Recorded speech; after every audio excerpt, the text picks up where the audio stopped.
Perkenalkan, nama saya Kelvin Riandi. Di sini saya akan mempresentasikan hasil kerja saya. Dan di sini saya akan menjelaskan tentang evaluasi investasi. Investasi merupakan kegiatan penting yang memerlukan biaya besar dan berdampak jangka panjang terhadap kelanjutan usaha. Oleh karena itu, analisis yang sistematis dan rasional sangat dibutuhkan sebelum kegiatan itu direalisasikan. Suatu investasi merupakan kegiatan menanamkan modal jangka panjang, di mana selain investasi tersebut, perlu pula disadari dari awal bahwa investasi akan diikuti oleh sejumlah pengeluaran lain yang secara periodik perlu disampaikan. Dan ini ada 5 metode yang digunakan dalam investasi. Pengertian dari metode pertama adalah Net Present Value atau disingkat dengan NPV adalah metode menghitung nilai bersih pada waktu sekarang. Asumsi present yaitu menjelaskan waktu awal perhitungan bertepatan dengan saat evaluasi digunakan atau pada periode tahun ke-0 dalam perhitungan cash flow investasi. Dengan demikian, metode NPV pada dasarnya memindahkan cash flow yang menyebar sepanjang umur investasi ke waktu awal investasi atau kondisi present. Kalau nilai NPV lebih dari 0, maka nilai itu dinyatakan layak. Dan kalau nilai NPV kurang dari 0, maka nilai itu dinyatakan tidak layak. Dan di sini ada satu contoh soal. Suatu investasi sebesar 100 juta akan diikuti oleh biaya operasional 20 juta per tahun dan benefit 40 juta per tahun. Umur investasi 8 tahun, setelah itu aset akan laju terjual 50 juta dan kita di sini diminta hitunglah menggunakan metode NPV. Dan di sini teman-teman bisa lihat cara kerja dari metode NPV.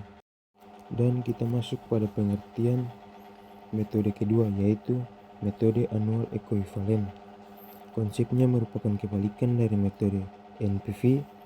Jika metode NPV seluruh aliran cash ditarik pada posisi present, sebaliknya pada metode AE ini aliran cash justru didistribusikan secara merata pada setiap periode waktu sepanjang umur investasi, baik cash in maupun cash out. Dan apabila nilai AE lebih dari 0, artinya investasi akan menguntungkan atau layak dan disebut feasible.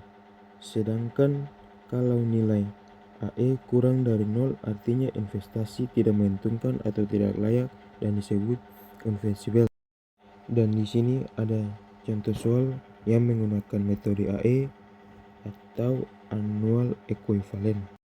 Dan di sini teman-teman bisa lihat ini cara kerja dari metode AE atau metode annual equivalent. Dan ini kita lanjut pada metode pengertian ketiga, yaitu metode internal rate of return atau disingkat dengan IRR. Ini justru yang akan dicari adalah suku evaluasi investasi informasi yang dihasilkan berkaitan dengan tingkat kemampuan cash flow dalam mengembalikan investasi yang dijelaskan dalam bentuk VO atau periode waktu kewajiban disebut dengan minimum attractive rate of return atau disingkat dengan MARR.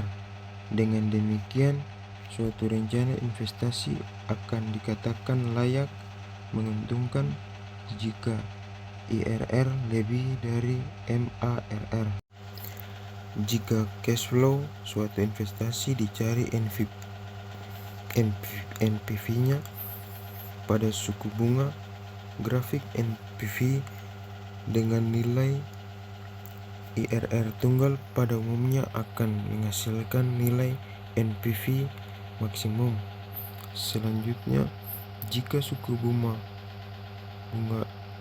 I tersebut diperbesar, nilai NPV akan cenderung menurun sampai pada I tertentu NPV-nya akan mencapai nilai negatif. Artinya pada suatu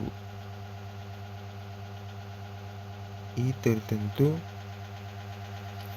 NPV itu akan memotong sumbu 0 saat NPV sama dengan 0 tersebut atau I sama dengan IRR. Dan di sini kita masuk dalam contoh soal. Dalam rangka pengembangan usaha PT Angin Berembus merencanakan investasi baru senilai 100 juta rupiah dengan perkiraan pendapatan mulai tahun kedua sampai tahun ke-7 sebesar 20 juta rupiah. Setelah itu menurun gradien sebesar 3 juta rupiah per tahun. Sedangkan biaya operasional dikeluarkan mulai tahun ke-1 sebesar 20 juta rupiah dan selanjutnya naik gradien 1 juta rupiah. Umur investasi diprediksi 12 tahun dengan nilai sisa 30 juta rupiah.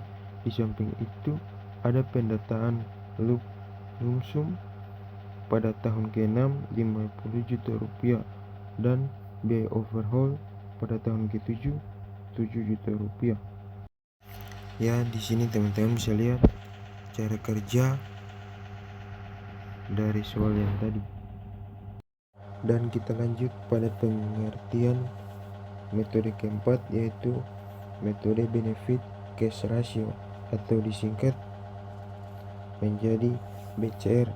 Adalah suatu metode yang sering digunakan dalam tahap evaluasi awal perencanaan investasi atau sebagai analisis tambahan dalam rangka menvalidasi hasil evaluasi yang telah dilakukan dengan metode lainnya. Di samping itu, metode ini sangat baik dilakukan dalam rangka mengevaluasi proyek-proyek pemerintah yang berdampak langsung pada masyarakat banyak. Public government project. Dampak yang dimaksud baik yang bersifat positif maupun negatif.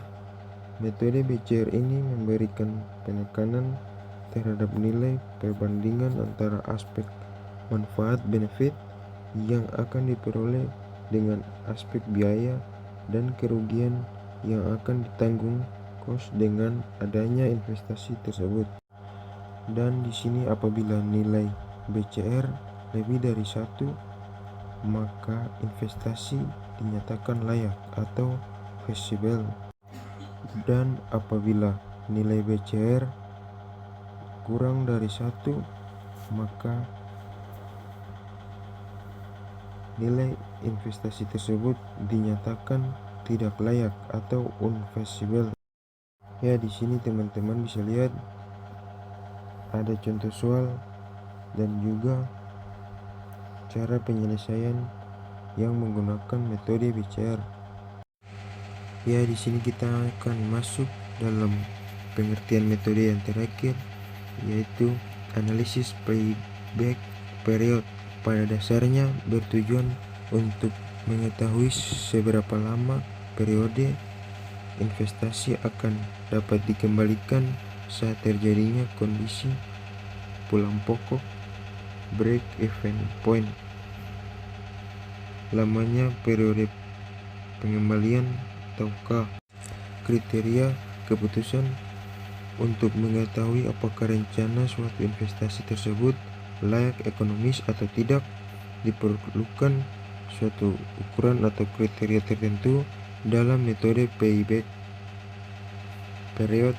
Ini rencana investasi dikatakan layak feasible jika K kurang dari N dan sebaliknya. Dan di sini kita masuk dalam contoh soal sekaligus cara kerja yang menggunakan metode payback period. Terima kasih bagi teman-teman yang sudah menonton video ini. Jangan lupa like, comment, and subscribe. Terima kasih.